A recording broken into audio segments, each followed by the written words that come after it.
Mike, thanks for taking some time to share with us today. Can you tell us a little bit about your relationship with the Lord growing up? Well, I was raised in Brinkley, Arkansas, and was raised in the Methodist Church, and was lucky to have wonderful parents and a good church family there at Brinkley at the Methodist Church. And so I've some of my earliest recollections is with the church. Okay, and as you grew up, was there a point where that um, connection to God became a little more personal and less just sort of in the background of your life? Yes, as of course, growing up in the Methodist Church, I was involved in the youth choir. I was involved in Bible school, church camps, all those types of activities, and also growing up with uh, good parents. My mother was the secretary at the church. My dad was involved in the choir and board and all those types of things. So I was always involved. But I think one of the closest moments that was always and still meaningful for me today is sitting in church on Sunday night or Wednesday night and sitting with surrogate grandparents within the church or something and singing hymns and that types of things, and felt that closeness of God just kind of wrap His arms around me, and I still feel that today as I sit in church at Family Life and we sing hymns and stuff, and I can still see a lot of the old saints of the church that I grew up with in my mind as we do that. Well, that's cool to hear. That really kind of connects with our mission statement. That as we connect with each other, that's how we connect with God over Right. So as you grew up, what are some of the ways that you saw your relationship with the Lord impact your life? Some of the decisions that you made, some of the ways you chose to live your life. Well, the whether it was in the corporate world, working in the outside, and or working with my kids, we always tried to present of what was the right thing to do. And in the corporate world, you sign a code of business conduct. Code of business conduct really didn't mean a lot to me, considering I felt a code of business conduct with the Lord.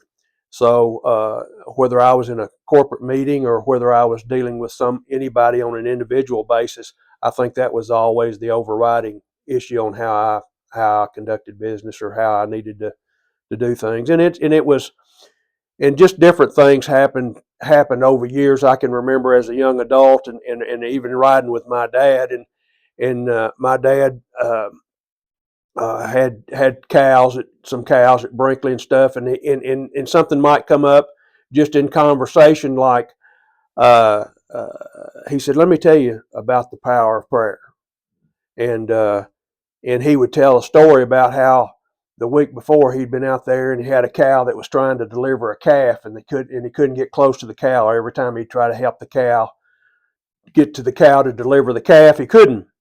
And he just stopped and said a prayer and watched another cow come across the field and lay down beside the mother cow and calm that cow down. And he went over and helped deliver the cow. And he said, and he'd say, the power of prayer is a powerful thing.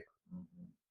So I grew up in that kind of environment, whether it was my mother telling me a story or my father telling me a story. And I can even remember after my mother died, some of the things I found in articles and stuff I found in her Bible that have meant so much to me since she died, that I have shared with other people that have gone through trials and tribulations, who've lost loved ones and stuff like that.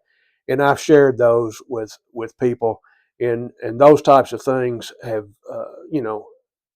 been wonderful, wonderful things for me over the years. Okay. Can you just share briefly how you ended up connected to Family Life Bible Church, and maybe a little bit about your experience with this particular body of believers? Well, we were going to the another church here in town, and we were invited by some friends over to Family Life because there was a series of sermons going on about Revelations. And Ann and I came over at that time and listened to that series of sermons, and we never left. We felt at home here. We felt strongly that we were getting fed God's word more so than we'd ever had in our lives, really, as far as from the pulpit and the teaching of this church from a biblical standpoint was very meaningful to us, and we never left. Okay. Um, any final words of encouragement, exhortation, just something God's doing in your life that you'd like to share with your church family this morning? Well, I just that I have appreciated Family Life Bible Church over the years, especially during times of turmoil, like when my wife passed away, and how they have wrapped their arms around me, and how they have helped me throughout my time here. And I feel a closeness when I walk in, whether it's sitting where I normally sit, singing hymns with those people, Ray Nabholz or whoever I happen to be sitting with, and enjoying the music, or listening to the service. And it's just been a blessing to me. Well, you are a blessing to us. Thanks for taking some time to share with us this morning. Thank you.